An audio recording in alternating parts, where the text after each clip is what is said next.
favor say aye. Aye. Opposed? Motion carries. Okay, Direct Connect contract, Bonnie. Excuse me.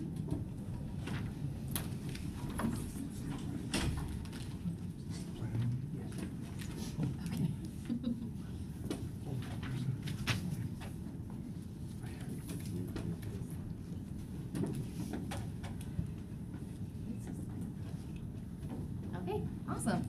So good morning, Planning Committee. I'm Bonnie Epstein, if you didn't already know. And I'm here to ask for your recommended approval on 2 action items related to our innovative program, Direct Connect. The first action item is to increase the board authorized value of the program from its current $100,000 cap to $600,000. And this would be across all the providers that are in the program. The second action item that we have is to waive the requirement for the program to be competitively bid. The Direct Connect program is definitely different than most of the PSTA programs in that we're not looking for just a single vendor for this service. We don't really turn down any provider who's willing and wanting to provide this service. But I'll just quickly go through the history of the Direct Connect program. So we began this program in February of 2016. We just had 2 small pilot zones. I have the first one here, the Pinellas Park Zone, and East Lake. And so we started this in February 2016. We got a lot of exciting recognition for being the first transit agency to partner with the ATNC, and we wanted to see how this service would do countywide. So in January of 2017, we expanded to 8 zones covering the whole county. So this same zone-based model. We definitely saw ridership increase, its popularity increased, people started to learn more about it, know how to use it. But we also heard from riders that it was a little bit difficult to understand and use. Customer service and outreach also found that it was difficult to explain. Riders weren't really grasping the concept, and that the zone boundaries were limiting. And I always tell the story of one of our top Direct Connect riders, Brad Miller, was trying to use this in June 2017, and he said, you know, I know the program works, but it's really not working for me and what I'm trying to use it for. So starting back then in June of 2017, planning staff started working on a concept that would be easier for riders to use. So in April of 2018, we launched the 3rd phase of the program. So not only did we remove the zone boundaries that were limiting and difficult to understand, but we also added 16 additional Direct Connect locations so that riders could easily access, go to or from our core route network. So since the expansion, we've heard from customer service that this is really a night and day difference for riders. It's much easier for them to use and understand. Riders can access not just one Direct Connect location, but a few different ones, getting to the routes, to or from the routes they need to use. So it's really exciting, and we've seen a lot of growth on this program. We've definitely seen a lot of new ridership, many new riders new to the program using it, and definitely a lot of growth in the past few months since April. And as we've talked about in the last few months with our community bus plan, we're sort of hoping to go from, this is PSTA today, from a coverage-based system to more of a focusing our resources on our core services. And as we continue to do this, it'll be very important for us to help get riders to and from from our core route network, and that's what Direct Connect is designed to do, getting riders to and from our core route network. So going back to what I had mentioned at the beginning of the presentation, I'd like to get your recommended approval to raise the cap from $100,000 to $600,000 across all providers. With this action item, we hope to catch up on the expansion of our program. So originally in 2016, we began with a cap of $40,000, and then a few months later, in October of 2016, the board approved to raise that cap to $100,000. And here we are 2 years later, and we're about to hit that $100,000 mark. So we'd like to raise that cap to $600,000, and that cap will be good for the next 3 years.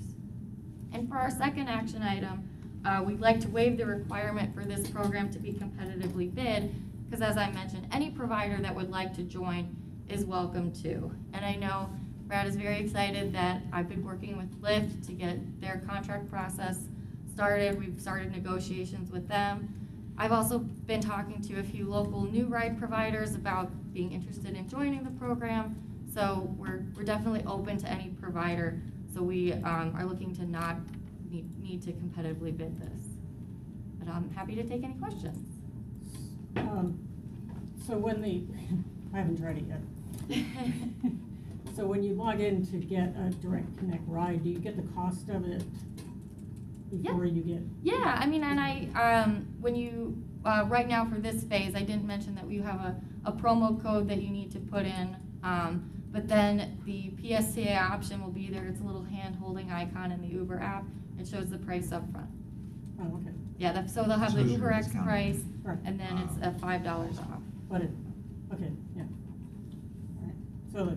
So the market kind of takes care of the competitive bid. I mean, if somebody's gonna charge twice as much, the client will be able to see that.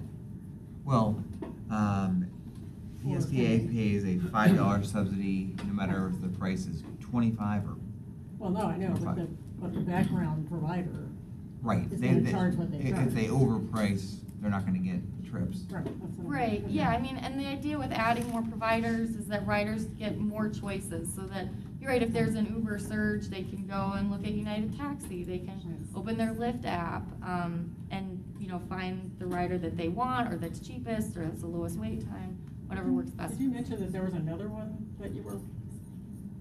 Yeah, so, I mean, we've been talking to, Nickel Ride, they have that, little service in downtown, they're looking to expand, getting Nissan Leafs, and doing other services throughout the county. So just in talking with them, they're interested, and so had a few meetings with them. Go ahead. Do we have a minimum, so I'm fine with not having an RFP put this out there, but do we have minimum qualifications for a service provider to be added to the network?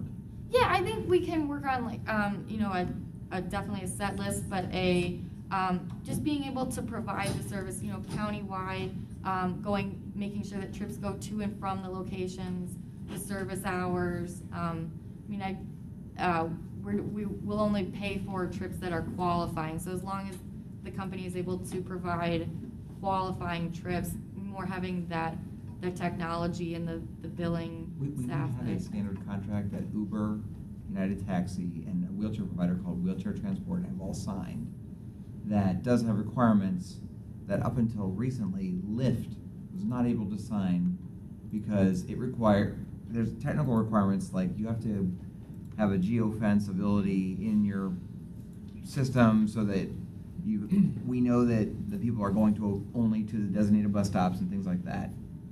One thing that we're talking about, there's this other company now that we're talking to called Nickel Ride, and they really are only in like downtown St. Petersburg. So they've asked whether they could just be approved for just a few, not county-wide. So we're debating that internally whether or not that we would be willing to just allow them to sign the same contract, but only service, you know, a handful of stops. Don't they have the right not to bid on, for want of a better term, bid on any specific ride? I guess so. Would Just that everybody solve so that far problem? has been countywide, and Yeah. this would be like a. But you can only go to the next subset. bus stop. You're not running to North County or something. But somebody in North County might pull it up. I don't know. Might pull up the app. Oh, I and see, be yeah, but then upset. then that company wouldn't bid on it, that's. It wouldn't be valid. Yeah, Or they'd say it'd take us 2 hours to get up there. yeah. I don't know. Yeah. Well, Okay. I'm pleased that we have a standard contract that we're putting 3 people through, because at the end of the day, also, when people use this service, even though they're using a separate company, people will still feel it reflects on PSTA Right. and our service level commitments. So, you know, I want to make sure that the people that are ancillary to our core service are maintaining that level of service and accessibility. And people still get to do ratings on the drivers when they get out of the Yeah, on Just Uber, like you would yeah. on a On regular Uber. Uber ride. That's on their app, I think, on the company's app. Yeah, but Yeah. it links to that anyway. Yeah. Just to make sure I understand, is there any difference in the orange core routes versus the blue secondary routes So that's, in terms of service levels and things like that? I think you should go to Yes. the previous slide, show them the pink dots. are you mentioning the lines here or on the direct connect? On This the, one or? back to where you were.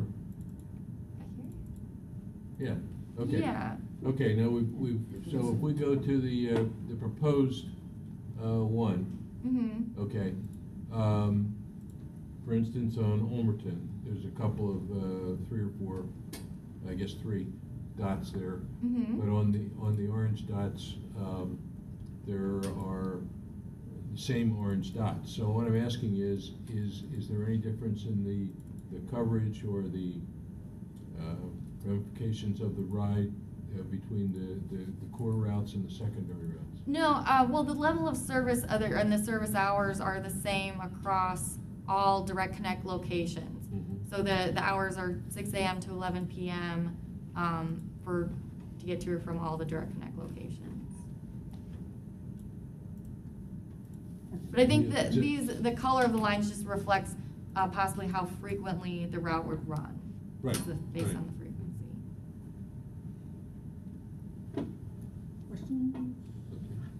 All right, I'll make a motion to approve the increase in coverage for the Direct Connect program to reflect our ongoing success with this program. Second with the question. Yes, please. So just on the, so we're dramatically increasing the budget. We have this Yeah. budgeted in our, Well, this would cover us for the next 3 It's grant. years. Oh, it's grant? We predict. this is So- grant funded. This is not grant funded, but this is within, the annual amount is within our FY Okay. 19 Oh, I budget. thought this was coming from grants. So It that's started with my the error. grant, right? Or did it? It started with grants. We have another partnership, late night program that is funded by a grant, but this is our first mile, last mile program that is, So we're picking. we're picking up the tab. So we budgeted, this is just the contract part of it. Yeah. Okay. So this, when we make the transition from current routes, and it'll kind of even itself out anyway, right? I mean, if we go from the PSA today to the core route concept. Well, yes, I think, when you so it's sort of a see and shift. review the core route proposal and approve that, we're going to show you, right Heather, that the Direct Connect program, I mean, even at $200,000 a year or whatever it grows to, is far cheaper than running a whole bunch of Right. low-performing bus routes across the county. Sure. In those neighborhoods that really can't support a full route, but they can get to the core routes using this program. Cool. Good. Um, Make sure you include that in the explanation when we start talking Right. about Yeah. the transition Yeah. at the board meeting, because Right. I think that's Okay. key. All right. So Really, the really- 600,000, are we talking about 600,000 a year or over the next? Over the next 3 3 years. Oh, okay. Yeah. Okay, great. This Okay. is exciting because Yeah. it's really gonna do good things. Any more questions? Okay, I we have a- I already moved. I know, we have a motion and a second. All in favor, say aye. Aye. Opposed? Motion carries. Okay. Great. We have Tarpon Springs Micro Transit. Adam Burchers. Senior Micro Transit. Yes, This is- senior micro, Senior, it's for seniors, like a junior junior seniors. micro. Don't be pointing at me when you say. Like a junior. Pointed Joe. Junior, senior, we were just talking about, because of our success with innovative programs like Direct Connect and our Sandbox program, sometimes we get asked to look at other issues across the county. So in this case, we were approached by the city of Tarpon Springs mayor, and he wanted to find ways to get low-income seniors to medical appointments. So it seems that I've selected a twitching one. Part of the issue is people in his community were calling him saying, I don't have a ride to the doctor, or I don't have a ride to the grocery store, and he wanted to have an opportunity for constituents to be healthy. And so to give access to those seniors who could not afford another way to get to these life-sustaining trips, he wanted to partner with a local hospital and have us administer a program that would allow seniors to be able to access these kinds of trips. So we've been working with the City of Tarpon Springs staff to come up with this service proposal. Our eligible riders would be seniors. They would be low income, meaning that they would qualify for TD at 150% poverty or less. And they would have to apply for the program through PSTA. So just so you know, there are people who are in Tarpon Springs who are part of our DART program who may also qualify for TD, but for those two programs, they have to choose one. So they may have chosen the DART program, even though if they're disabled, but they may limit their trips. So in this case, they would be eligible for this program as well. We would require that these trips would begin and end within the City of Tarpon Springs, and they're very specific list of doctors' offices, hospitals, pharmacies, and grocery stores within Tarpon Springs. We'd also limit the use of this to 2 round trips a month. So we advertise it that way. If someone said, well, can I use it for a one-way trip, we would allow 4 one-way trips. If they had a ride there but not a ride back, things like that. We would allow them to make reservations, but also have an on-demand service. So we're using the platform of Go-In, which is what we're using for our Sandbox paratransit program, and we're adding a module for just this program, so building on that. We would limit the hours of service to our, when we have a dispatch staff, so people would call in between 8 and 4:30. The service would also be available between 8 and 4:30 as well. We would use the same providers that we're using for our Sandbox program and have these rides be paid for by Tarpon Springs. So they have, we were also working with the Florida Hospital of North Pinellas. So they have agreed to give Tarpon Springs the seed money for this program, but our agreement for funding this program would be with the City of Tarpon Springs so that they could look for additional sponsors or supply additional funding for the program if it was successful through their budget. They would also help us with advertising the program itself and assist with the applications through their senior center. So on our end, we will make the changes to our Sandbox program. So we'll be engaging a consultant to do some minor tweaks to that program, allow our dispatch staff to handle the ride reservations, whether those are on demand or advanced reservations, and then also have a marketing arm to make sure that we're generating interest in the program. So this is an information item. We expect that the funding agreement for this program will go to the City of Tarpon Springs Commission on November 13th, with the service to begin on December 3rd, an event we're planning with Florida Hospital and the city on December 5th. What else? Sorry, December 4th. Yes, she corrected me. December 4th, Tuesday, December 4th at 10 a.m. is what we're shooting for. And we're pretty excited about this. The hospital was pretty excited as well. First of all, I'm sorry Commissioner Banther's not here since this is his turf, but Yes. He'll be at the other He's meeting. well aware of it. Yeah. What happens if this thing becomes as exponentially successful as some of our other programs like this? Once the word gets out, and 20K may not last very long. So how would we, and also what's our contribution, just so I understand? Obviously, we're providing the dispatch personnel and servicing and all that, but we're not putting up any money for this? Well, we do have a cash contribution in terms of the task work order that we'll be giving our consultant to do the software development. as well as the initial marketing. But we think we'll keep that to a minimum. Okay, but what about, do we have a provision to expand funding if this thing gets really successful? That was my other question. And the way that we've set this up with the city is that we would hope that they would get additional funding partners or or put this into their own budget Okay. as solving a problem. So we're not on the hook for anything right now? Not at this point, no. Okay, good. Thank you very much, Madam Chair. When I first heard about this and then later read about this, I thought this was really, really a great program. And so my only comment about it, based on my understanding, and that is that obviously for example, Florida Hospital, a hospital that's in the local area is paying for this because it saves them. They've actually come out and decided that it saved them money because now they have fewer, less appointments, et cetera. That as we go through and develop this, that we kind of do it sort of as a cookie, keeping in mind that it may become a cookie cutter, because I can see a lot of other organizations wishing to jump into this and join in this.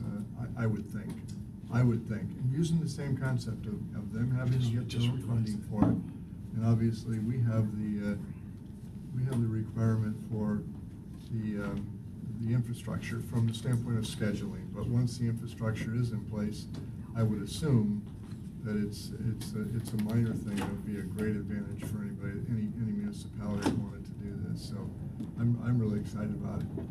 You're exactly right, and you're at the next step of what this program could be. So we started this conversation with the city of Tarpon Springs, but the FTA recently came out with a grant opportunity for just this type of thing. And so we were looking for other partners where we could provide the technical expertise of having the platform and the dispatch abilities, but them having the need and the funding in order to fund the rides. And so that puts us as the broker for these rides, and as we start to work with the National Transit Database and be able to count these rides in a different way, that allows that funding at the federal level to come back to us. So they're incremental. All of these programs are incremental steps to that new mobility paradigm, and we are fitting right into where the federal government wants to start funding new programs that like this. So every time we make an incremental change and we're able to apply for new grant funding, we're able to partner with other agencies across the county. And Madam Chair, just two follow-ups. So we, as you recall, we asked and you provided folks to come to speak to our agency on elderly affairs. And I was trying to support them with all of the different things for the elderly that weren't able to get to the grocery store and weren't able, and we brought in and told them about some of our programs that are currently existing. I think if we took this back to them right now, they would all be in here right now. The entire agency would be in here and excited about this. So I don't know if you want to entertain any of that, or you want to start out slower.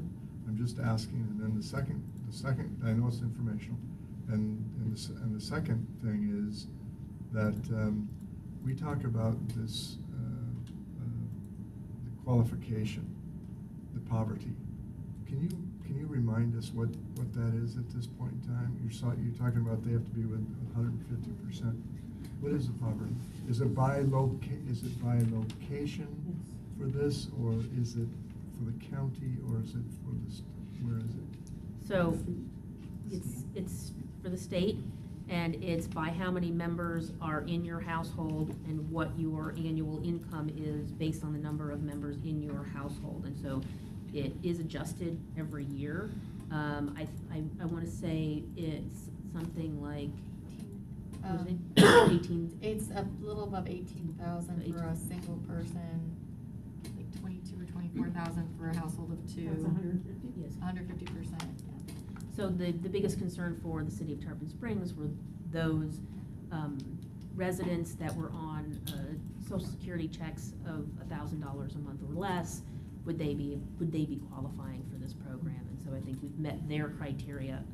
The idea of having this be a small and controlled pilot, if you will, in Tarpon Springs allows us to figure out how this works and how the partnership works, and then also how many different programs are we going to have when we sign people up in the dispatch. Somebody calls the dispatch center and says, I'm part of this program. How long is that drop-down menu going to be? And I don't think that seniors are necessarily the only population we could work with. Jacob and I met yesterday with the Foundation for Healthy St. Pete, and there's other medical needs within the community that we think we could expand this kind of partnership programs. So I know PSTA does this and takes the qualifying material in to provide other programs, so we have that capacity. Would we have the capacity to do this if this really gets stepped up? And you've kind of said probably most likely we would. Is this the information that's provided, and out of curiosity now, because I can see this just really becoming a strong program, is the information provided, is that checked, automatically checked by the state records? Is that how this is done? I don't recall. Income eligibility comes to us. We have a team of folks that are qualifying people for TD, and so we would use them to start. I think if we had a lot of partners, we would face the issue of having to have increased staff. And so I think that's the challenge for us, is to make sure that we cover our costs for increasing staff if the increase in programs happens. I think if we look at some changes to our software development, if we need those, we can find out exactly what we need in a small program like this, and then leverage that into an FTA grant, capital grant, in order to make additional software. I mean, all of this is informing us to try to get other bigger grants in order to fix the larger problem. May I ask, the organizations that are going to be involved in this, we mentioned grocery stores, for example. So let's just say we had Bob's grocery store and Al's grocery store. So both Al and Bob could participate in this, I would assume. It's probably being determined by the local community, but they could be involved in this. And do you happen to know, do they have a specific requirement for what someone has to provide to be in that list of where the person can in fact go? So the list was developed by City of Tarpon Springs staff. Mm-hmm. We used the city records for licenses for medical offices as the basis for, so if there is a doctor's office that has registered with the city, has a medical license within the city, then we included them, and then they gave us the list of pharmacies, which all the grocery stores in Tarpon Springs have pharmacies within them, so that's sort of two birds. And then we've been working with them on branding it as well. Because I got it when they said the hospital was really willing to participate because it saved them money. Then I thought, wait a minute, how does this apply to some of the other places that people wish to go? Now, I know in our agency that we had three major concerns. One was medical. One was a person's capacity and capability just simply to get to food. Right. And then third of all, any other really significant appointments that they may have. For example, let's just say that they had to go to the Social Security office, and they just can't seem to get there, and right. they're being asked to come in, just if that's where the issue. So I just wanted to sort of get some clarification for that. But The mayor specifically told me, because I had originally talked to him about, well, the Florida hospital is going to put the money up. Is it only for trips to and from Florida hospital? And he said, and so he talked to the CEO, and oh no, that the Florida hospital wanted it for this expanded universe of trips. Sweet. So there is no planned requirement for anyone putting up monies. It's just, hey, we need some more money, or we don't need some more money. I'm just curious. That's great. Thank you. I should think Publix would be willing to throw some money into expansion. So this is, there's no vehicles, this is simply a Uber, Lyft kind of thing, right? There's no vans or buses or? That we own. No, I mean, it's the providers that we're using for Sandbox, so those that are in the Goin platform or about to get into the Goin platform, Lyft, United Taxi, and Wheelchair Transport. So Uber didn't want to play? Or did Uber not want to be part of it? Yet, Yet. yet. And so, I mean, the real reason, or not real reason, but one of the reasons it works is because of the tight geography that we're working with here, right? Otherwise, the money would get, if you try to do this in another area that didn't have medical and hospital and grocery all 6 blocks from anywhere else in the city, it'd be a little bit more of a challenge. Yeah. Well, I mean, that's a question of this, whether this is scalable to the whole county or to large different areas, and Because I start thinking of other areas in the county where transportation is a challenge, and whether there is a food desert or all those kind of things that, ramp this thing up beyond what $20,000 would be gone like that, but, so, okay. So no, I think it's obviously a great idea and good for the mayor and the hospital doing this.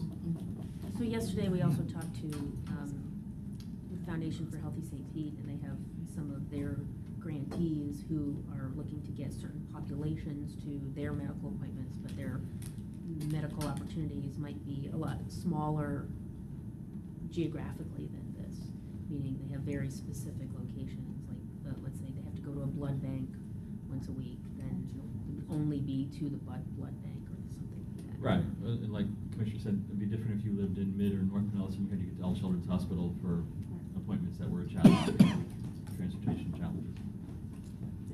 Madam Chair, just 2 quick comments. I think this is a perfect program for when we're looking at the name of mobility. I mean, we're trying to provide mobility, and who greater to provide mobility for than this group of individuals that we all want to. I mean, we'll stop our cars and help them across the street if we see they have an issue. So this is really important, I think. And then also, I'm not well versed on the nickel ride. Does that have anything to do with this? Could it? Not at this time. No, I mean, just the concept of what they're doing. I'm just not familiar enough with it. Well, It's a free shuttle ride, right? They provide rides within a limited geographic area. Generally, their base costs are covered by advertising Yes. partnerships, and then there is an expectation of tips to the operator, to the driver, but there is no actual posted fee for the ride. Who provides their vehicles or whatever? And we could maybe circumvent some of that, couldn't we? the company. Yeah, so this is not so different than Florida Free Rides that operates on Clearwater Beach, where Right. Anybody? their major source of funding is the advertising. These are the small Yes. or large golf cart type vehicles that zip around. So. And then they started in Sarasota or Naples. What? I think Fort Myers. Fort Myers, and then now they're in St. Pete, and they called us up. They were interested in the direct connect. They're sniffing around in Dunedin, and I'm sure a lot of other locations. Oh, they are? Yeah, just had them at a meeting, so, not for the city of Dunedin, for another function, so, thank you. So I guess, for me, I have a hard time explaining all these things to an individual that's standing in front of me wanting a ride. Can they go on our website and just say, I'm 66 years old, I want to whatever, go to my doctor's appointment, I don't live in Tarpon Springs. Are there ways that they can just find out what they're eligible for by going online and plugging in their specific circumstances? Because Could be better. honest to God, I Really? tried to tell a family member one Yeah. time who was under 65, how to get from here to there, and I couldn't remember all the programs that we had and how they work and who the eligibility is and all that, so. So as of right now, you can call into the customer service line, and the customer service representative can talk you through, what are you trying to do, and let me get the best option for you to get there. But we don't have sort of an automated thing on the That'd be kinda cool website, if we though. did. That would be. I mean, that's always the discussion of all these At least- human service conferences and stuff. It's Yeah. so hard to know. I mean, probably We have there is so a many funding things source for now. most, certainly for senior citizens, transportation. you know, if you could navigate the whole system, you could probably get your relative a free ride to wherever Right, you want to go. exactly, but if you don't know it's there to begin with, how do you even find it? I mean, you know. Well, and it's a, also. That would be very cool if we could get a grant to like, you know, put something Yeah. in where you have drop-down menus, I'm this age, my income level's this, and, you know. It's interesting. whatever. But seriously, that's a great point from Disabled or transportation not, or- disadvantaged, for the transportation disadvantaged program. Even for the Or even not. just you know. a low-income person who doesn't have any disabilities or any other mitigating factors or whatever. He's transportation disadvantaged. Well, that's true. They have the money But- up there. So, but To even go not up and for, ask people. even not low income, Great just idea. consumers, right? Right, Knowing about right. the first mile, last Yeah. mile, how do I connect from here to there? Exactly. Well, that's- You know, that's what I'm thinking. I'm here, this is who I am, I'm going there, how can I get there? Right. And what will it That cost? integration's just Yeah. slow and growing. And if I'm eligible for one of those things, what do I have to do to get it, or whatever? Because it's getting more complex, the more Brad's right. innovative things we do. I know. Brad's, The side note to that is that as that grows, if you can put a system like that in place, you can also collect the data of who the people are, who is searching, so that as you then look to create new programs in the future, you can say, oh, we have this unmet need of these people Right. are looking for something, and we can better identify who is searching for transit in our marketplace as opposed to putting something forward and hoping people use it. Mhm. We can use that data the other way around. I know it doesn't And I exist. think it would be but more it- accessible, maybe not for people who don't have computers, but it would be more accessible for people that don't necessarily want to give you all their life history to find out how to get from here to there, you know? Right. Or they could just plug in, or they're looking for a ride tomorrow morning at 7 o'clock and there's nobody home over here. Now what do I do? Mhm. Yeah. What do we do? All good ideas, yes, thank That can be the title. Now what do I do? Right. Two of you that were on the executive committee already know this, but at next week's, or 2-week board meeting, week and a half board meeting, there'll be a presentation about our community survey we just did of the, Oh, good. of non-riders, a phone survey, and one of the questions they asked was, have you ever heard of these things? Have you ever heard that PSTA offers these programs? And they listed, and luckily 97% of people said that they had heard that we were on buses. So that was positive. That was That's number actually one. distressing, that it's Start. only 97%. But, Yeah, Direct Connect, all these, TD late shift, we asked all those, and those numbers were lower. Those, you know, you'll see Yeah, that. okay. Should get the survey to board members. That's exciting. Just Hopefully by imagine the this time program the does this, board this meeting's program does A quiz. Yeah. Logan, ready to go. And maybe we've already done this, but just from a planning committee perspective, you know, we've seen the route changes about where we're going from here to there. Maybe from a even a more global perspective, what are we hoping our system's gonna look like in terms of all these ancillary things? You know, Yeah. and how does that fit into modern, I know we've talked about it a bit and I can't remember where, but how does that fit into modern transit systems and how you get from here to there and how, you know, how agencies are morphing into doing some different things aside from just stinky old buses. Now we have electric buses, they're not stinky. Or loud. I know, I'm very excited about that. But you know what I'm saying, like, yeah, anyway. Okay, future meeting subjects. There's one. That sounds like a good one. Yeah. The vision, I think, where we're going.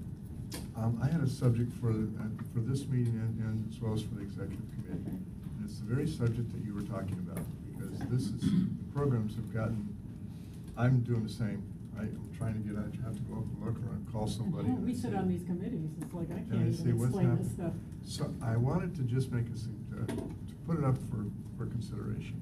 And that is when we have a board meeting, that we take a few minutes during the board meeting.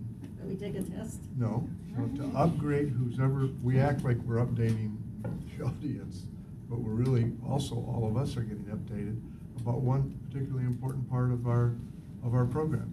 Hmm. And there are things that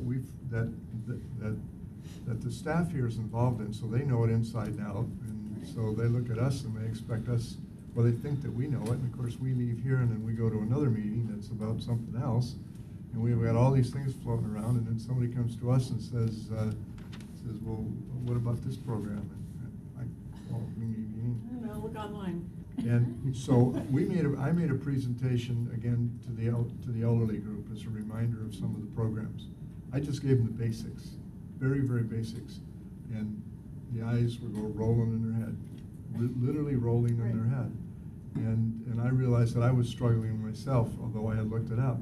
It's just a suggestion that maybe because we are a mobility company and we're showing those folks, and if they're watching it, if they are watching us at a board meeting, it gives us a chance to all be really up to date, and we all know what we're talking about as well. Well, you know, it might even be, this will take a long time, I think, but get actual writers in to talk about how they use this system. You know, here's a specific instance.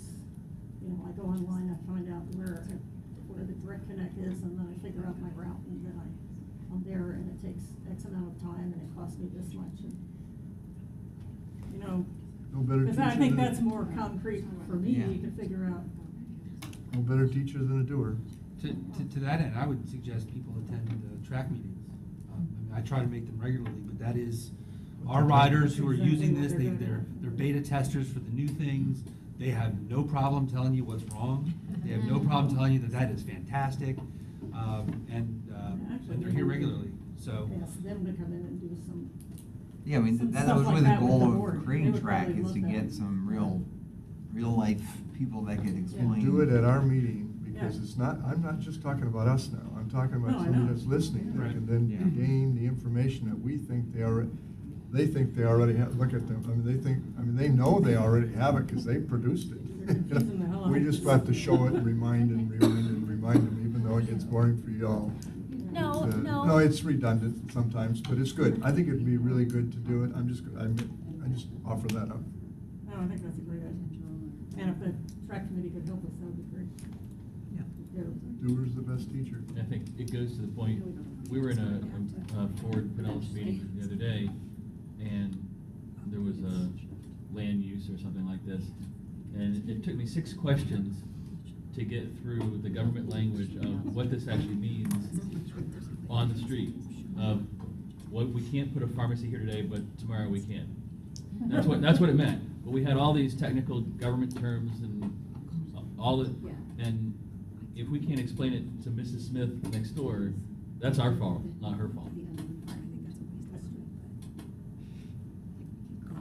So, there you go. Okay, do we have any other business? We are adjourned. Thank you. Next meeting, November 14th.